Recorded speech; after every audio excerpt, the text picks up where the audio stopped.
नमस्कार दोस्तों, स्वागत है आपका द ग्राउंड रिपोर्ट में। मैं हूं समीर आत्मज मिश्र। अमेठी से राहुल गांधी के चुनाव न लड़ने की खबर जैसे ही आई, प्रधानमंत्री नरेंद्र मोदी के भाषणों में कहा जाने लगा कि डर गए इसलिए भाग गए। वायनाड में भी हार का डर था इसलिए अमेठी आ रहे थे, लेकिन वहां भी हार का डर समा गया इसलिए रायबरेली से लड़ रहे हैं, ये प्रधानमंत्री जी ने कहा। यह खबर खूब चली, बीजेपी के दूसरे नेताओं ने भी कहा, सोशल मीडिया पर भी ये काफ़ी चला, अभी भी चल रहा है और तब तक चलता रहेगा जब तक कि अमेठी में मतदान नहीं हो जाएगा, या शायद आगे भी ये खबर चलती रहे। पर आपको क्या ये मालूम है कि चुनाव के दौरान प्रधानमंत्री मोदी अपनी जिन मुख्य उपलब्धियों की बात कर रहे हैं उनमें से सबसे प्रमुख क्या है? हालांकि आजकल उपलब्धियों की बात कम कर रहे हैं, कांग्रेस के मैनिफेस्टो की बात और कांग्रेस के 70 साल की उपलब्धियों की चर्चा ज़्यादा कर रहे हैं, लेकिन वो जिन उपलब्धियों का सबसे ज़्यादा जिक्र करते हैं वो है जम्मू कश्मीर में धारा 370 को हटाना। फिर बताते हैं कि धारा 370 हटाने के बाद जम्मू कश्मीर में क्या परिवर्तन आ गया। वहाँ एकदम शांति आ गई, आतंकवाद खत्म हो गया, हज़ारों पर्यटक कश्मीर जाने लगे हैं। हाँ, अभी प्लॉट लेने वालों की लिस्ट नहीं आई है, लेकिन उनके भाषणों और सरकारी दावों से ऐसे लगता है कि जम्मू कश्मीर देश का सबसे खुशहाल इलाका है। इलाका इसलिए कह रहा हूं कि अब ये राज्य नहीं रहा और नया राज्य अभी बना नहीं है, केंद्र शासित प्रदेश ही है।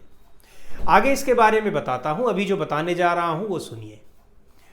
जम्मू कश्मीर इलाके में 5 चरणों में चुनाव होने हैं, लेकिन जम्मू कश्मीर के कश्मीर इलाके की 3 लोकसभा सीटों में से बीजेपी एक पर भी चुनाव नहीं लड़ रही है। यही नहीं, किसी से गठबंधन भी उसका नहीं है। लेकिन हाँ, ये चुनाव में वोट देने की अपील कर रही है, और किसे?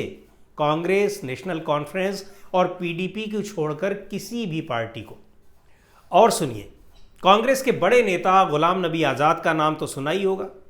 मोदी जी की तारीफ करते हुए कांग्रेस से अलग हो गए और अलग पार्टी बनाई कि बीजेपी के साथ गठबंधन करके चुनाव लड़ेंगे और कम से कम खुद तो जीत ही लेंगे। लेकिन जब बीजेपी ने ही जम्मू कश्मीर से हाथ खींच लिए तो चुनाव लड़ने की हिम्मत नहीं जुटा पाई। तो इतने संसाधन होने के बावजूद तो आज़ाद साहब क्या करते, उन्होंने भी चुनाव से हाथ खींच लिए।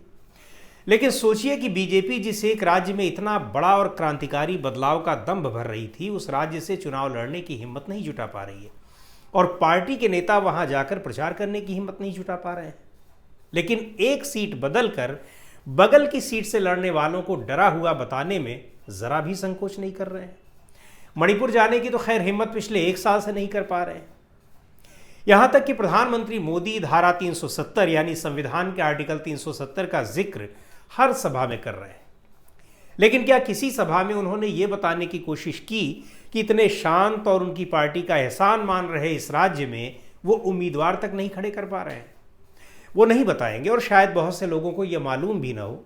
इसीलिए हमने आपको ये बताने की ज़रूरत समझी, और ये भी कि जो कुछ भाषणों में बोला जा रहा है सिर्फ उसी पर आंख मूंद कर भरोसा मत करिए, खुद से भी तथ्यों को जानने और समझने की कोशिश करिए।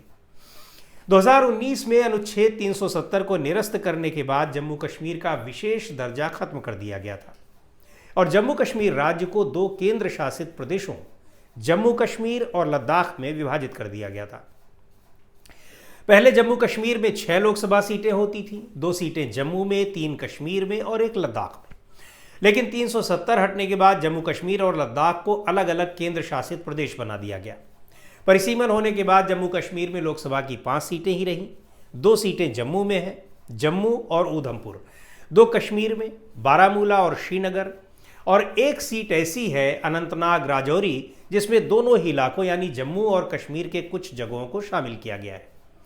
पिछले चुनाव में यानी जब राज्य में अनुच्छेद 370 लागू था, तब बीजेपी ने यहाँ से ऊधमपुर, जम्मू और लद्दाख यानी 3 सीटें जीती थी।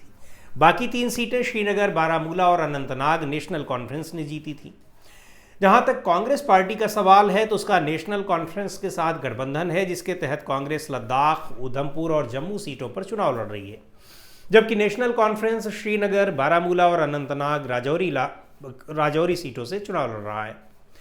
बीजेपी के चुनाव न लड़ने के पीछे जो सबसे बड़ी वजह है उसे वो लोग बेहतर समझ सकते हैं जिन्होंने सोनम वांगचुक के बारे में सुना होगा और उनके अनशन के बारे में जाना होगा और अनशन के कारणों की पड़ताल की होगी।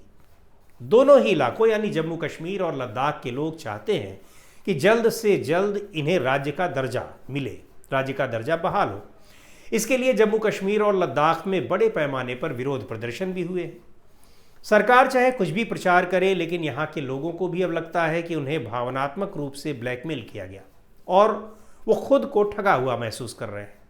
प्रदर्शन करने वाले तमाम लोग वो हैं जिन्होंने 2019 में 370 हटाए जाने का समर्थन किया था, लेकिन स्थानीय लोग अब बातचीत में ये बताते हैं कि अनुच्छेद 370 हटाए जाने से वो बहक गए थे, लेकिन अब वे उन संवैधानिक सुरक्षा उपायों को याद कर रहे हैं जो उन्हें पहले मिल रहे थे लेकिन अब नहीं। इसलिए वे बीजेपी से काफ़ी नाराज़ हैं। जम्मू कश्मीर इलाके की अनंतनाग राजौरी लोकसभा सीट तो सामाजिक समीकरणों के लिहाज से बीजेपी के लिए बहुत सेफ बताई जा रही थी, लेकिन यहाँ भी बीजेपी ने कैंडिडेट नहीं खड़ा किया। अनंतनाग राजौरी लोकसभा सीट में अब कुल 18 विधानसभा सीटें आती हैं। इसमें 11 कश्मीर और 7 पुंछ और राजौरी में है। इस सीट पर कुल 18 लाख से ज़्यादा वोटर्स हैं, जिनमें से लगभग 11 लाख कश्मीर और 7.5 लाख जम्मू रीजन में है। यहाँ 7 मई को मतदान होने वाला था, लेकिन अब 25 मई को वोटिंग होगी। हालांकि बताया ये जा रहा है कि बीजेपी के इंटरनल सर्वे में इन तीनों ही सीटों पर स्थिति बहुत खराब नजर आ रही थी। जीत तो छोड़िए, शायद उम्मीदवारों की जमानत तक जब्त होने की स्थिति थी। ये सोचकर चुनाव न लड़ना ही बीजेपी ने बेहतर समझा, क्योंकि हारने के बाद जवाब देना और मुश्किल हो जाता। एक बात यह भी कही जा रही है कि बीजेपी पीडीपी नेता महबूबा मुफ्ती को जिताना चाहती है और इसलिए अनंतनाग में वो कैंडिडेट नहीं उतारना चाहती थी। पर सिर्फ एक सीट पर ही कैंडिडेट न खड़ा करती तो शायद इसके दूसरे अर्थ निकलते, इसलिए उसने तीनों ही सीटों पर उम्मीदवार नहीं उतारे। बहरहाल वजह जो भी हो, लेकिन जिसे लेकर इतने बड़े दावे किए जा रहे हों, इलाके में पिछली बार 6 में से 3 सीटें हासिल हुई हों, वहाँ उम्मीदवार न उतारना क्या दिखाता है? पलायन, डर या कुछ और? तो आज के इस वीडियो में इतना ही। अगले वीडियो में फिर मिलेंगे एक नए विषय के साथ। द ग्राउंड रिपोर्ट के यूट्यूब चैनल को आपने अब तक सब्सक्राइब न किया हो तो ज़रूर कर लें। हमारे वीडियोज़ को लाइक करें, शेयर करें और अपने सुझाव भी हमें ज़रूर भेजें।